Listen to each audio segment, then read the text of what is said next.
प्रिय साथियों, इसके पिछले वीडियो में हम लोगों ने त्रिभुजों की समरूपता, साथ ही साथ समकोणिक त्रिभुज और आधारभूत समानुपातिकता का प्रमेय या जिसको थेल्स प्रमेय के नाम से हम जानते हैं, उसके लिए हमने क्रियाकलाप देखा था। आज हम देखेंगे आधारभूत समानुपातिकता का प्रमेय या थेल्स प्रमेय के नाम से इसको जानते हैं और इसी को बोलते हैं बेसिक प्रोपोर्शनलिटी थ्योरम यानी बीपीटी।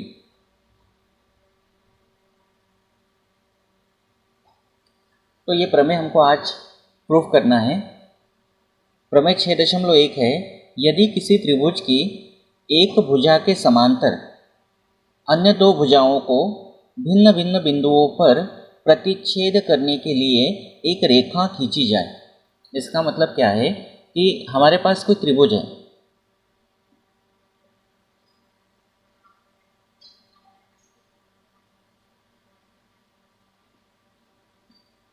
इसका नाम दे देते हैं ABC और इसमें तीन भुजाएं हैं। एक भुजा AB है, एक भुजा BC है और एक भुजा AC। तो प्रमेय के अनुसार क्या करना है कि ये त्रिभुज हमने बना दिया, किसी एक भुजा के समांतर एक रेखा खींचना है। आप AB के समांतर भी खींच सकते हैं, BC के समांतर भी खींच सकते हैं, AC के समांतर भी खींच सकते हैं। तो हम BC के समांतर एक रेखा खींचते हैं, ये बिल्कुल समांतर होना चाहिए इस तरह से। इसका नाम दे देते हैं DE, इस तरह से। तो हमने क्या किया कि त्रिभुज ABC जो है, इस त्रिभुज ABC में BC के समांतर हमने एक रेखा खींची DE।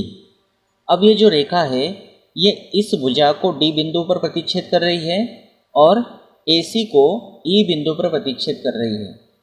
इसका मतलब है कि दो भुजाएं जो बची है इसको छोड़कर, क्योंकि इसके समांतर तो हमने DE को खींच लिया, इसके समांतर DE को खींचने के बाद हमारे पास कौन कौन सी भुजाएं बची, AB और AC।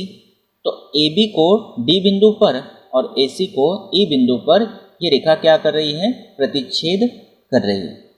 यही तो बोला है ना कि यदि किसी त्रिभुज की एक भुजा के समांतर, मतलब इसके समांतर खींचा हमने, अन्य दो भुजाओं को भिन्न भिन्न बिंदुओं पर प्रतिच्छेद करने के लिए, मतलब यहाँ प्रतिच्छेद कर रही है और यहाँ प्रतिच्छेद कर रही है, प्रतिच्छेद करने के लिए एक रेखा खींची जाए जो हमने खींची है, तब ये अन्य दो भुजाएं एक ही अनुपात में हो जाती है।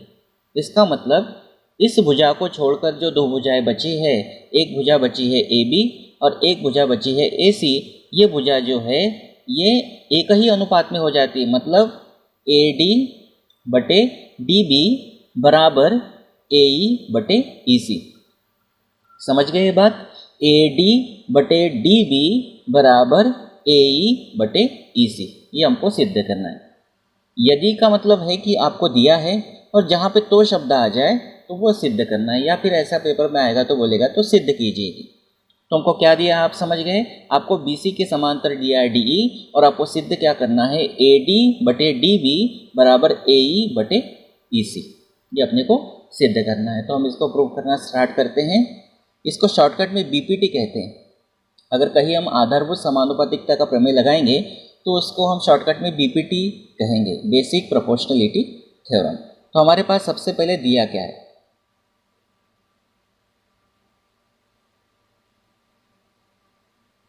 दिया है ABC एक त्रिभुज है।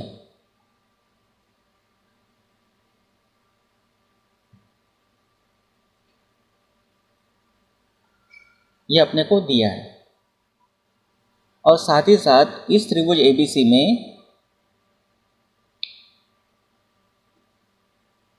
DE जो है ये समांतर का चिन्ह है। DE समांतर दिया है BC के, ये अपने को दिया है। DE जो है वो BC के समांतर है। अब अपने को क्या सिद्ध करना है, सिद्ध करना है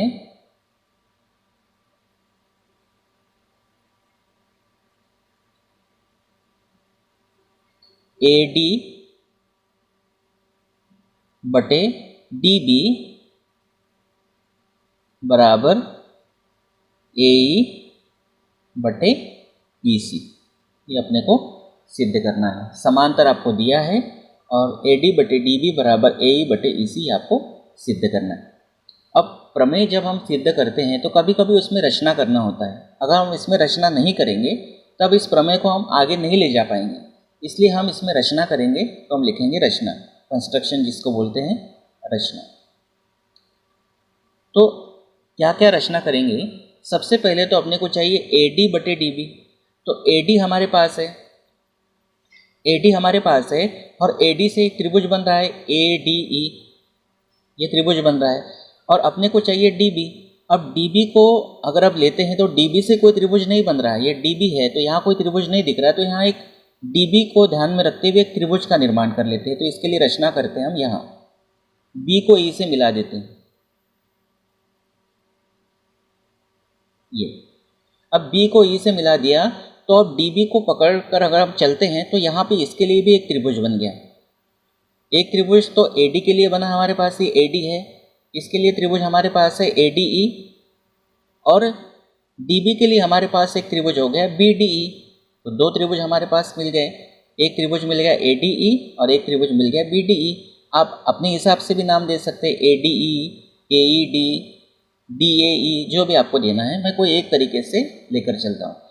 तो AD को पकड़कर हमारे पास एक त्रिभुज मिल गया ADE और DB को पकड़कर हमारे पास एक त्रिभुज मिल गया BDE या DBE। इस तरह से दो त्रिभुज मिल गए। तो इन दो त्रिभुजों को लेकर चलते हैं। तो उसके लिए सबसे पहले हमने क्या रचना की? BE को मिलाया, तो हम लिखते हैं BE को मिलाया।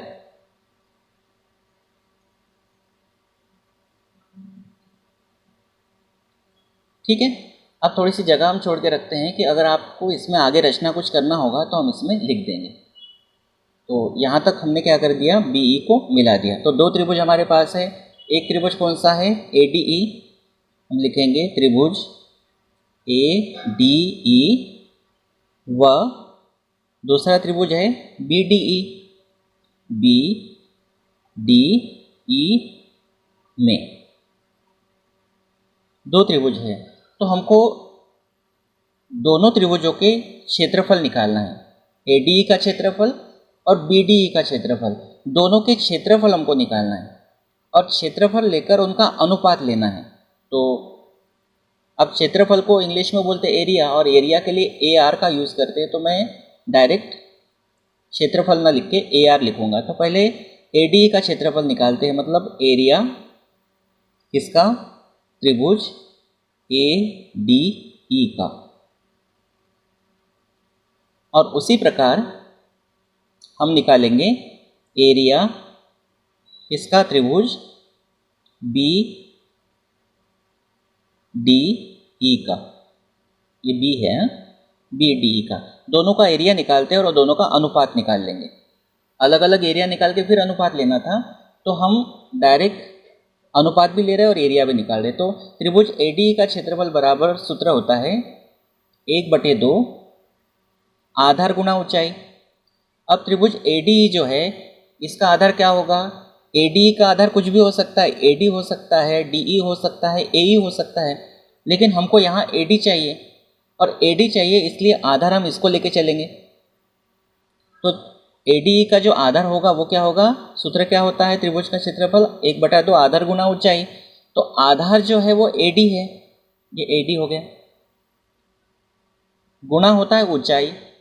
अब ऊंचाई के लिए अगर आप इस त्रिभुज को देखें, इस तरह से अगर आप इस त्रिभुज को देखें, ऐसा देखिए आप इसको, इस त्रिभुज को, तो इस त्रिभुज में ऊंचाई जो होती है वो लंबवत होती है 90 डिग्री का कोण बनाते हुए। अब ये आधार लिया तो इस पर 90 डिग्री का कोण ये भी नहीं है और ये भी नहीं है, तो इस पर हमको ऊंचाई लेना पड़ेगा 90 डिग्री का कोण बनाते हुए।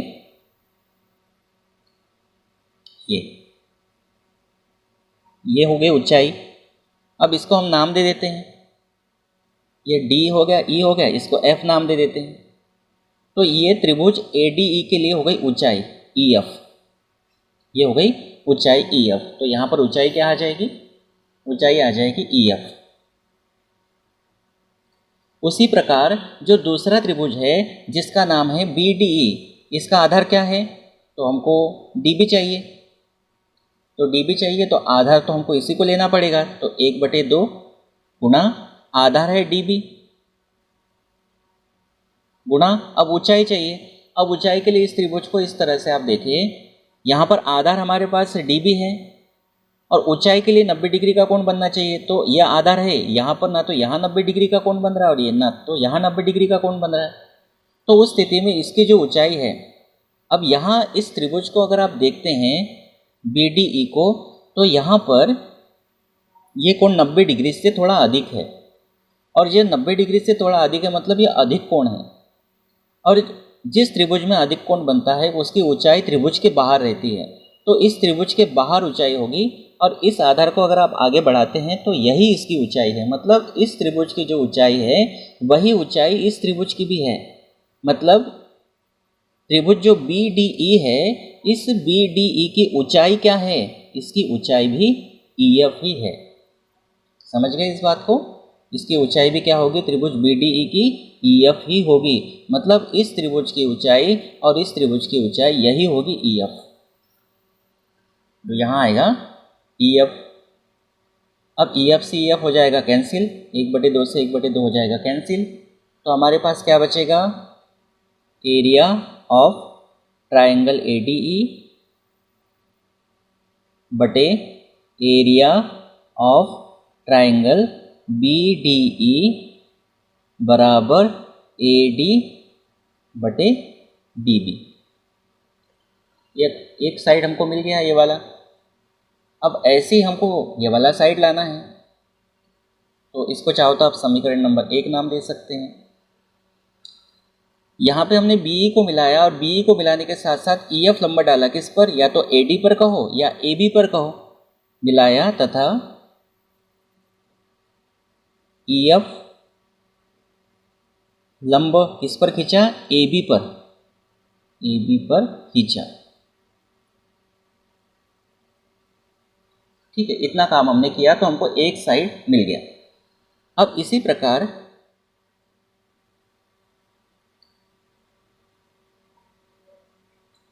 प्रकार हमको क्या चाहिए, AE बटे EC। तो AE जो है इसको पकड़ के त्रिभुज बनना चाहिए, ये AE को पकड़ के त्रिभुज बनता है AED। और साथ में यहाँ पर EC को पकड़ के एक त्रिभुज बनना चाहिए, तो EC को पकड़ के त्रिभुज, ये तो हमने रचना की थी। EC को पकड़ के हमारा जो त्रिभुज है इसको भी हम बनाते। तो देखो इसका हम कंस्ट्रक्शन अलग से करके दिखाते हैं, इस तरह से होगा।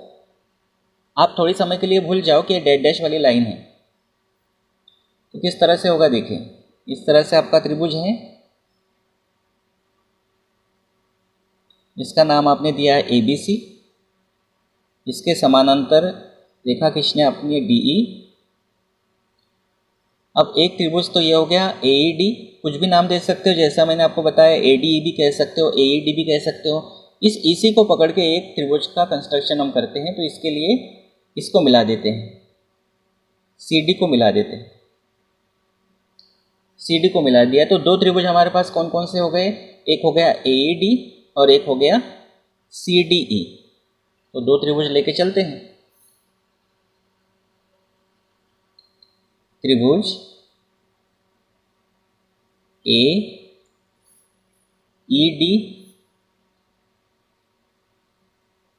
व त्रिभुज CDE में बहुत ध्यान से आपको समझना है, ये दोनों त्रिभुज हम क्यों ले रहे हैं, हमको सिद्ध क्या करना है, AE बटे EC करना है। तो AE मिल रहा है तो इसके लिए त्रिभुज ले लिया, और EC है तो EC के लिए त्रिभुज ले लिया, ये वाला CDE। ये दो त्रिभुज हमने ले लिए। जैसे इसके पहले हमने कौन कौन से दो त्रिभुज लिए थे, ये वाला एक त्रिभुज लिया था और ये वाला एक त्रिभुज लिया था। अब उसी के जैसा हम इसको भूल जाते हैं थोड़ी देर के लिए और इसको मिला देते हैं, तो एक त्रिभुज ये बन गया और एक तो त्रिभुज ये बना हुआ है हमारे पास। तो उस स्थिति में हमारे पास दो त्रिभुज कौन कौन से मिल गए, एक मिल गया AED या ADE कहो और दूसरा मिल गया CDE। ये तो हमने CD को मिलाया तो यहाँ लिख देते हैं, CD को मिलाया।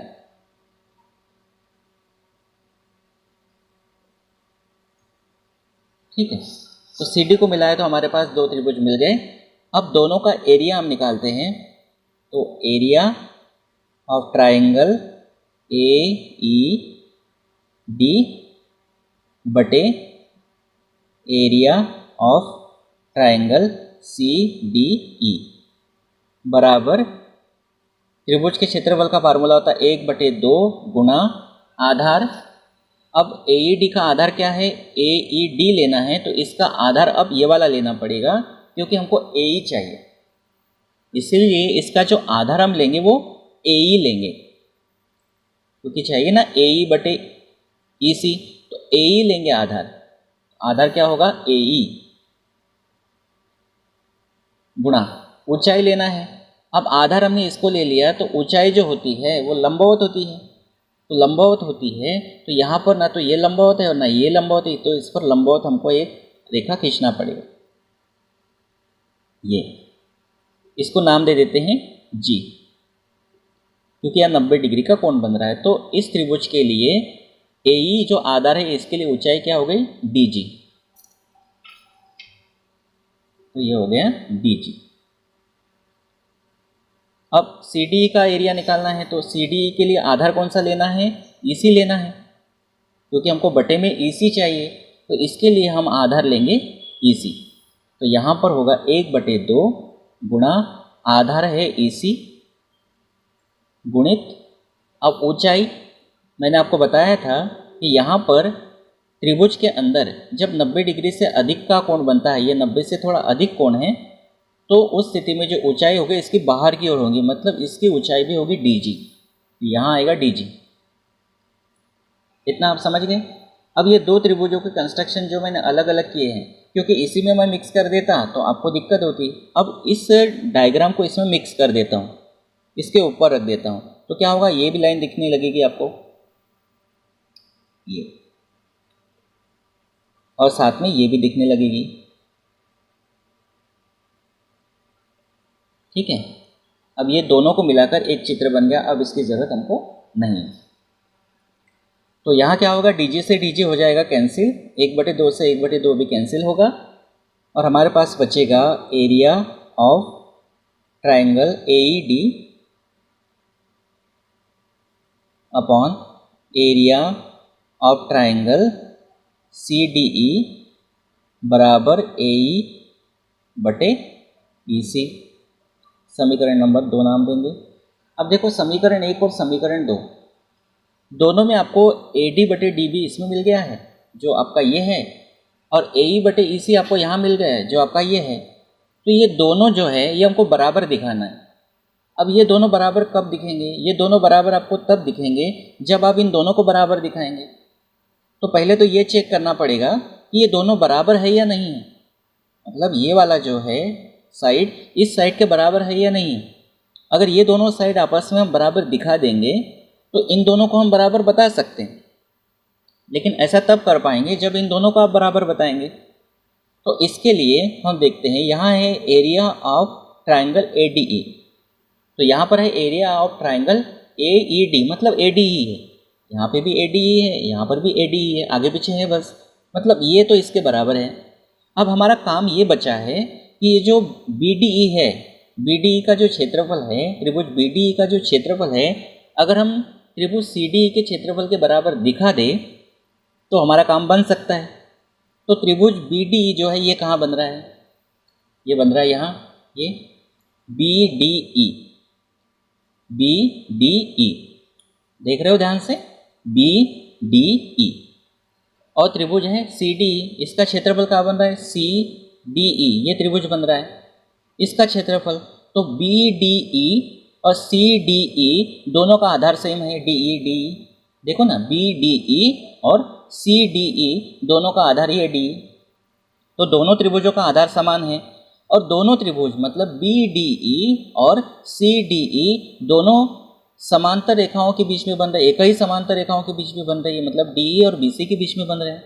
तो कक्षा 9वीं में हम इस बात को पढ़ते हैं कि जब दो त्रिभुज एक ही आधार और एक ही समांतर रेखाओं के बीच में बनते हैं तब उनके क्षेत्रफल बराबर होते हैं, अर्थात त्रिभुज बी डी ई का क्षेत्रफल त्रिभुज सी डी ई के क्षेत्रफल के बराबर होगा।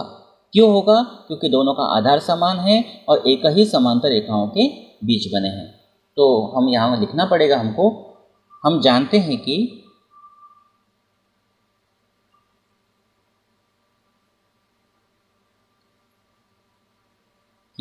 एक ही आधार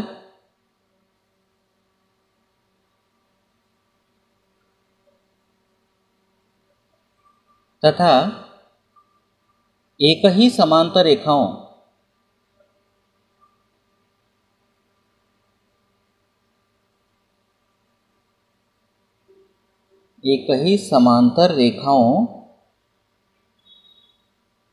के बीच बने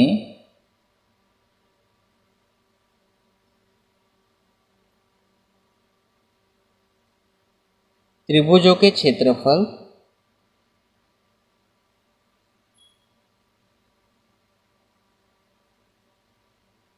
बराबर होते हैं।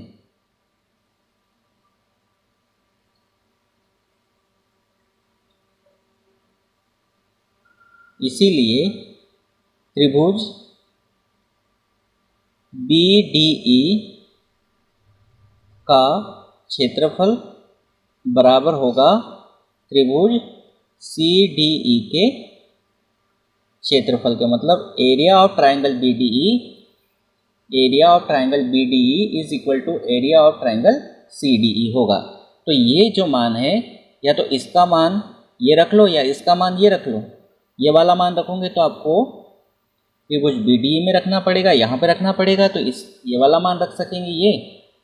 और जब आप समीकरण 1 में BDE की जगह CDE रखेंगे तब उस स्थिति में आपको एक नया समीकरण मिल जाएगा। तो हम लिख लेते हैं यह मान समीकरण 1 में रखने पर, तो रख देते हैं यह मान समीकरण 1 में रखने पर। अगर 2 में रखते तो इसकी जगह इसको रखना पड़ता है, इसकी जगह इसको रखना पड़ता है रखने पर। तो क्या है समीकरण 1? एरिया ऑफ ट्रायंगल ADE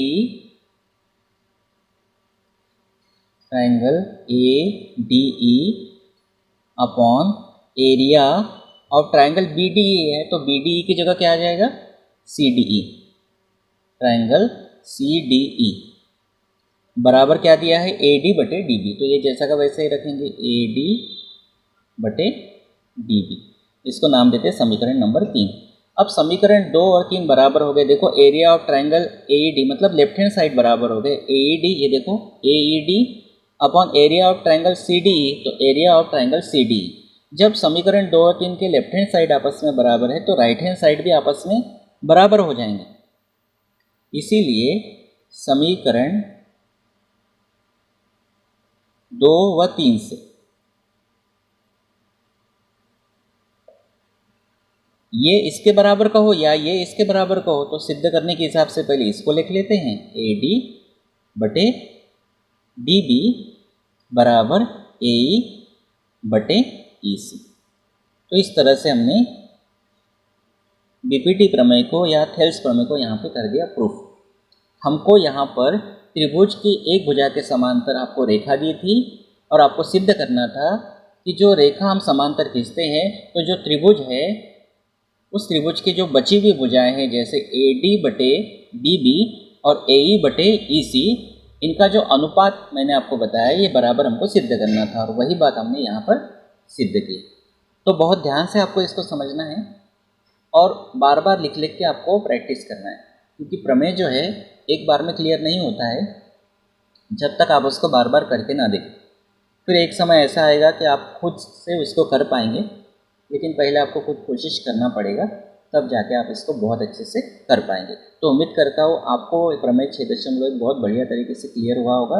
अगर कोई डाउट है तो कमेंट बॉक्स में ज़रूर बताइए। अगर आप मेरे चैनल पर पहली बार आए हैं तो चैनल को सब्सक्राइब कर लीजिए, बेल आइकन को प्रेस कर लीजिए। Thank you.